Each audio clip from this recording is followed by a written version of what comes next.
सम्मान प्यारा है ना माँ। तन्या, क्या बात है बेटा, इतनी उदास उदास क्यों हो? आजकल देख रही हूँ सारा दिन तुम अपने कमरे में ही बंद रहती हो ना, कहीं आना ना कहीं जाना। आजकल तुम्हारे सहेलियाँ भी नहीं आ रही हैं। रीटा ने जब उस दिन सुबह सुबह फिर एक बार तन्या का उदासीन चेहरा देखा तो पूछा, आप तो रहने ही दो माँ, आप ही का ही किया धरा है सब, और अब इतनी भोली बन रही हो जैसे कुछ जानती ही नहीं। उसने भी ताप कर रीटा को जवाब दे दिया, यह तुम क्या कह रही हो बेटा? अब मैंने क्या किया है जो तुम इतनी भड़ास निकाल रही हो?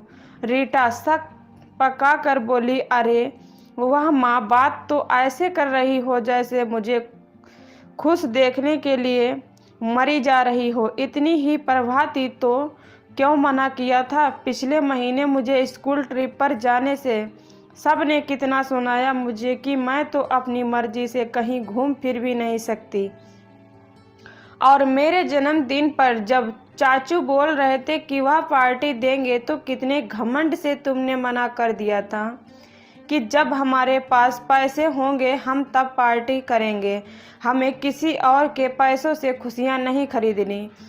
और तो और सबके बर्थडे पार्टी में हाथ के बने छोटे मोटे तोहफे भिजवा कर मेरी जग हंसाई करवाई आपने, और पूछती हो कि मैं उदास क्यों हूँ।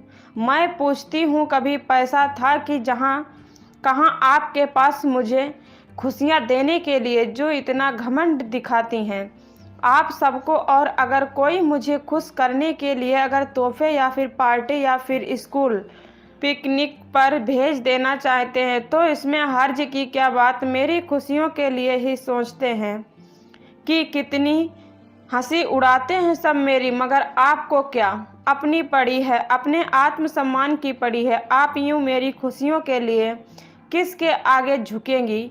आप तो खुददारी अड़े आ जाएंगी ना। तन्या ने जैसे दिल में दबी सारी भड़स निकाल दी ही।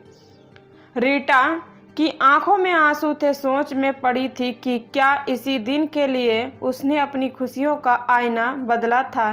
एक समय पर कुछ बड़ा करने की चाह रखने वाली रीटा की जब प्रेम से शादी हुई तो उसने अपने माता पिता की इच्छा के आगे अपनी खुशियों को छोटा पाया और अपनी खुशियाँ प्रणय और उसके परिवार में ही ढूंढना चाहा। प्रणय एक निजी कंपनी में इंजीनियर था। बहुत खुश ही वह प्रणय के साथ, प्यार इज्जत मान सम्मान सब कुछ तो था उसके रिश्ते में। इतना खो गई कि खुशी भरे पलों में कि प्रणय तक की बात नहीं मानती थी उसने। सुनो रीटा, तुम्हारी पढ़ाई हमारी शादी की वजह से बीच में ही छूट गई थी। सिर्फ 1 साल की बात है, तुम क्यों नहीं पूरा कर लेती अपना कोर्स? प्रणय ने उसे कई बार समझाना चाहा लेकिन कुछ तो उसके दुख के माता पिता का दबाव था। ससुराल में वह यह सब भूलकर सिर्फ गृहस्थी पर ध्यान देना, और कुछ शादी के 6 महीने बाद ही सांस के सीढ़ियों से गिर जाने पर उसकी रीढ़ की हड्डी में चोट आने की वजह से उसकी जिम्मेदारी भी थी उसके ऊपर। हालांकि प्रणय नर्स लगवाना चाहता था मगर तब परिवार की सेवा में ही अपनी खुशियां ढूंढती रीटा। उसने उसकी एक ना सुनी। फिर कुछ ही महीनों में रीटा गर्भवती हो गई और उस दौरान बड़ी कठिनाइयों से गुजरी। घर पर किसी बड़े के ना होते हुए उसकी सास ने उसे मायके जाने की सलाह दी। वहीं मायके में वह पूरा बरस रही थी, जिस बीच प्रणय अक्सर उससे मिलने आया करता था। जब तन्या 3 महीने की थी तब रीटा अपने घर वापस आई। अब बच्ची और साथ दोनों का बोझ वह अकेली रीटा नहीं उठा सकती थी, सो उन्होंने एक काम वाली बाई भी रख ली जो लगभग हर काम में रीटा की मदद किया करती थी।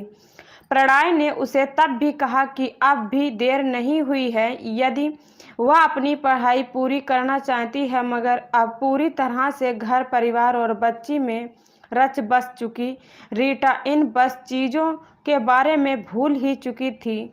नहीं प्रणय, वह वक्त बहुत पीछे छूट गया जब मेरी खुशी खुद से जुड़ी थी। अब तो मेरी खुशियाँ सिर्फ आप लोगों में खुश देखने में है। वह मुस्कुराते हुए कह दी करती है कि इसी बीच उसके देवर का भी विवाह तय हुआ, जिसका सारा कामकाज उसने संभाला था। देवरानी नौकरानी करती थी और उसका दफ्तर उनके घर से दूर पड़ रहा था, तो शादी के कुछ ही महीनों के भीतर उसके देवर और देवरानी एक अलग घर में शिफ्ट हो गए। मगर शायद उसकी सास समझ रही थी कि उसके वहां जाने की वजह क्या है। बहुत उदास रहने लगी थी और शायद इसी उदासी ने उनकी जान ले ली। उस रात कुछ तो हुआ था। उसके देवर देवरानी उस रविवार उनके यहाँ खाने पर आए थे। फिर माँ के कमरे में उसने मिलने गए। कुछ देर बाद रसोई में बड़ी बहस की आवाज़ आने लगी। प्राय भी उस रात शहर में नहीं था। वह कमरे में गई तो एकदम चुप्पी छा गई और उसके देवर देवरानी वहां से निकल गए। उसने अपनी सास से भी बहुत छुपाने की कोशिश की। अगर उन्होंने कुछ ना कहा, बस उसके सर पर हाथ फेरा और मुंह फेर कर सो गई। वह दोबारा उठी ही नहीं। अगले दिन सवेरे जब वह उसके कमरे में गई तो वह दुनिया से जा चुकी थी। उसने अपने देवर को प्रणय को फोन लगाकर बुलाया। अंतिम संस्कार के बाद अभी उनकी 13वीं भी नहीं हुई थी कि दोनों भाइयों में बहुत झगड़ा हुआ और जायदाद का बंटवारा हो गया। अब उसकी छोटी सी दुनिया में बस प्रणय, तन्या और वही रह गए थे। मगर इम्तिहान अभी बाकी था। शायद एक दिन दफ्तर जाते वक्त प्रणय का एक्सीडेंट हो गया और बहुत कोशिश के बाद भी उसे बचाया ना जा सका। रीटा पर तो जैसे दुखों का पहाड़ टूट पड़ा। कई कई दिन तक किसी से बात नहीं करती। उधर देवर देवरानी थे भी जैसे उन्होंने किनारा कर लगा लिया था। उसकी माँ उसे मायके ले आई। कुछ दिन तो वहाँ उसके साथ आराम से रही। शायद सोच भी चुकी थी कि उन्हीं के साथ रहने का। मगर एक शाम अपनी भाभी को फोन कर किसी से कहते सुना, दुख का तो संसार उजड़ गया। देवर तक तो पूछता नहीं, सो चली आई है यहाँ हमारी खुशियों पर ग्रहण लगाने। सारा दिन मनहूस सा चेहरा बनाए बस घूमती रहती है। हमारा तो हंसना बोलना दूर भर भर हो गया है। पूरी रात अपने भाग्य को कोस कोस कर बहुत रोई। फिर सोचा कि आंसुओं का कोई मोल नहीं है। अगर यूं उदास रहूंगी तो दुनिया जीने ही नहीं देगी। शायद अब उसे एक बार फिर अपनी खुशी तलाशनी होगी। अपने वापस अपने घर जाने का फैसला किया और बस सबकी मर्जी के खिलाफ वह अपने घर आ गई और गृहस्थी की बागडोर इस बार अपने हाथ में ले ली। नन्ही तन्या को संभालते हुए उसने सिलाई कढ़ाई का काम किया। तब इतना काम नहीं मिलता था उसे और प्राइवेट नौकरी की वजह से पढ़ाई की भी कोई पेंशन नहीं थी। तन्या की स्कूल फीस भरनी थी तो सोचा देवर से मदद मांग ले। आखिर भाई की बच्ची के लिए इतना तो कोई कर ही सकता है। 1 महीना तो उन्होंने पैसे दे दिए, मगर जब 2 महीने के बाद फिर से ज़रूरत पड़ी तो उन्होंने साफ इनकार कर दिया। भाभी, मेरे खुद के भी खर्चे हैं। अब सारी उम्र तो आप लोगों का बोझ नहीं सह पाऊंगा। आप अपने माता पिता से मदद मांगिए।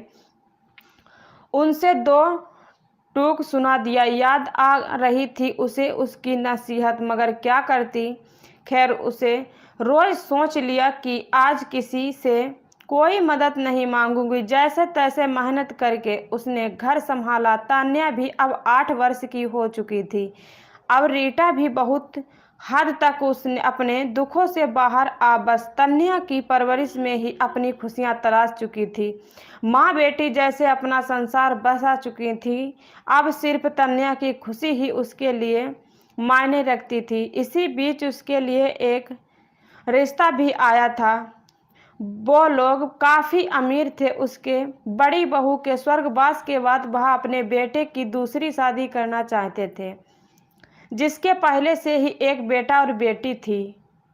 मगर उन्होंने तन्या को स्वीकार करने से इनकार कर दिया। उन लोगों ने कहा था कि वह तन्या की परवरिश के लिए उसे हॉस्टल भेज देंगे, खर्चा भी उठाएंगे, मगर उसे तन्या से अपना रिश्ता बुलाकर उसके परिवार के प्रति समर्पित होना होगा। रीटा को यह बात बिल्कुल नागवार गुजरी और उसने साफ इनकार कर दिया। शायद अगर वह विवाह हुआ होता तो रीटा अपने दुखों को पीछे छोड़ बहुत आगे निकल गई होती, मगर जिस बेटी के लिए उसने सब ठुकरा दिया और तो और दिन रात अकेलेपन से लड़कर मेहनत करके उसे पाल पोस कर इतना बड़ा किया, आज उसे ही कह रही थी कि उसे उसकी खुशियों की जरा भी परवाह नहीं। यह कैसी विडंबना थी। फिर भी अब इस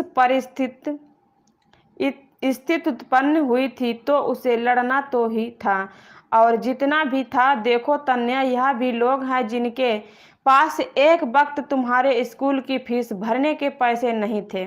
तब इन्हें तुम्हारी खुशियों का ख्याल नहीं आया कि अगर फीस के अभाव में तुम्हारी पढ़ाई छूट गई तो तुम्हारा क्या होगा। वह लोग जिनके लिए तुम्हारे पापा ने कितना कुछ किया, उन लोगों को तब उस मोड़ पर हमें मारने के लिए छोड़ दिया जब तुम भूखी थी। जब मेरे पास काम नहीं था तब इन लोगों ने हमारी सुध तक नहीं लेनी जरूरी समझा। उस वक्त कहाँ यह लोग जो आज हमारे जन्मदिन की पार्टी देना चाहते हैं, और वह भी शायद सिर्फ इसीलिए कि तुमने स्कूल में टॉप किया है और तुम्हारे नाम के साथ जुड़कर इन्हें भी वाहवाही मिलेगी। उस पार्टी में तुम्हारे दोस्तों से ज़्यादा इनके सगे संबंधी आते और नाम होता तुम्हारा, और तुम पर खर्च का बेचारी बच्ची का भी तो मन होता होगा ना पार्टी करने का। मगर इसकी माँ के पास तो कुछ है, सो हमने सोचा चलो हम ही कर देते हैं पार्टी, साथ ही इसके टॉप करने का यह हमारी तरफ से इनाम भी हो जाएगा। यह कहकर तुम्हें नीचा दिखाया जाता अगर, तो क्या तुम खुश हो पाती? फिर क्या गलत किया मैंने ना कहकर? और अगर तुम्हारी सहेलियों को यहाँ आना ही नहीं पसंद, यहाँ मेरे भेजे तोहफे नहीं पसंद, तो फिर उन्हें प्यार का मोल ही नहीं है।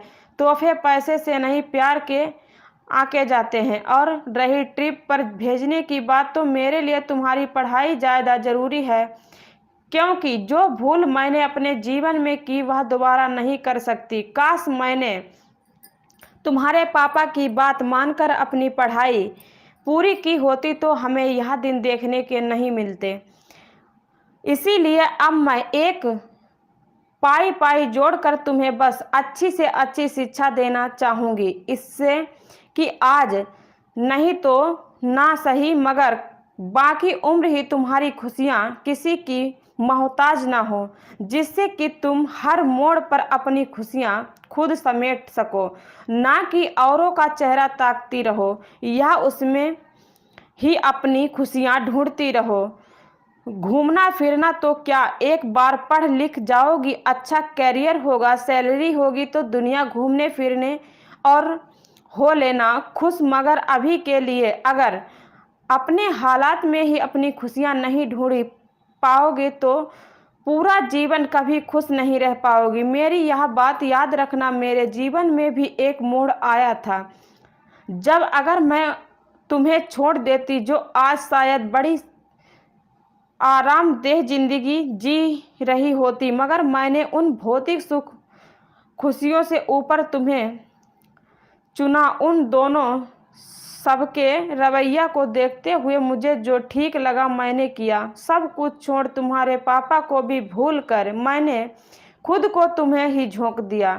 तुम्हें बड़ा होता देखने में ही अपनी सारी खुशी समेट ली, और आज यह तुम पर निर्भर है कि तुम्हें अपने जीवन को स्थायी खुशियों से भरना है या फिर क्षण भंगुर खुशी भरे पलों को धोखे में पकड़कर खुद ही इस चक्रव्यूह में फंसकर बाद में पछताना है। आंटी, मैं अंदर आ सकती हूँ?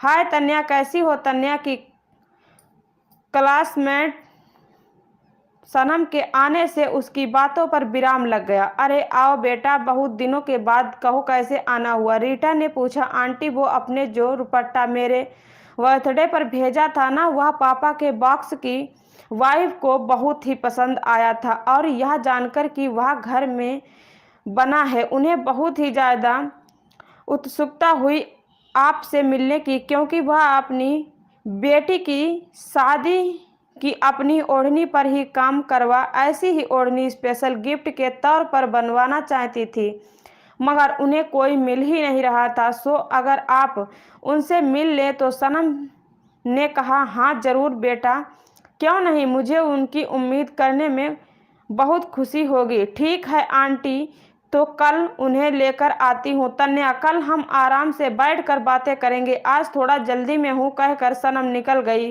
देखा तन्या, प्यार से बनाए सस्ते तोहफे में भी कई बार बहुत ताकत होती है। चलो अब तैयारी करनी पड़ेगी, इस ऑर्डर के बाद शायद तुम्हारे लिए कुछ और खुशियाँ खरीद पाऊँ, कहकर रीटा अपने कमरे में काम में लग गई। तन्या सारा दिन सोच में डूबी रही, जैसे उसकी सारी जिंदगी उसकी आंखों के सामने गुजर रही हो। वाकई हर कदम पर जिस माँ ने दुख को उसकी मुस्कुराहटों के लिए झोंका था, आज उसने उसी पर इल्ज़ाम लगाकर उसके जीवन की एकमात्र खुशी छीन ली।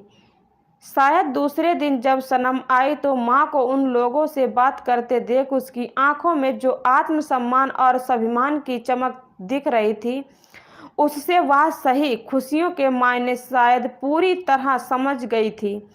खुशियाँ दूसरों के पैसे या दूसरों के भरोसे खरीदी नहीं जा सकती, बल्कि खुद अपनी परिस्थितियों से कभी लड़कर तो कभी समझौता करके कमाई जाती हैं। मुस्कुराते हुए माँ के गले लग गई, बोली, माफ़ कर दो माँ मुझे, क्योंकि अभी मैं नासमझ हूँ। नहीं जानती थी कि जिन खुशियों की तलाश मैं हूँ वह तुम्हारे आंसुओं से होकर गुजरेगी, मगर अब नहीं, अब मैं भी तुम्हारी तरह खुशियाँ काम आऊँगी, अपने लिए नहीं तुम्हारे लिए। आजकल युग में हमारे बच्चे बहुत हद तक भौतिक सुखों को असली खुशी का जरिया समझ बैठते हैं, तो तोहफे, कपड़े, शर्म कैंप्स, स्कूल ट्रिप्स और पार्टी वगैरह में दिखावेबाजी की जैसे होड़ सी है।